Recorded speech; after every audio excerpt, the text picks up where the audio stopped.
सिंसद news में भलीकार नाज़रीन ख़बर ॾींदा हलूं। सखर मां क़ौमी शाहरा रोड़ी इंटरचेंज वेझो तेज़ रफ़्तार मुसाफ़िर कोच कल्टी थी पई आहे। आम ख़बर आहे नाज़रीन, सखर मां रोड़ी इंटरचेंज वेझो तेज़ रफ़्तार कोच कल्टी थियण सबबि 8 मुसाफ़िर फ़ौत ऐं 20 खां वधीक ज़ख़्मी थियण जा इतला मिलनि पिया।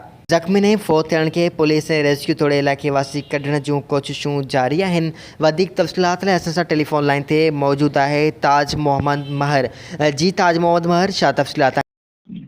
हाँ जी बिल्कुल शुक्रिया तव्हांखे ॿुधाई थो क़ौमी शहरा रोड़ी इंटरचेंज वेझो तेज़ रफ़्तार मुसाफ़िर कोच ग़लती थियण सबबि हिकु औरत समेत 8 मुसाफ़िर कोच ऐं 20 खां वधीक जेको आहे ज़ख़्मी थी विया। वधीक मां तव्हांखे ॿुधाईंदो कोच ग़लती थियण सबबि जेको मुसाफ़िर कोच मां जेके लाश ऐं ज़ख़्मी पुलिस ऐं रेस्क्यू तोड़े इलाइक़े वासियुनि कढण जूं कोशिशूं कया वञनि।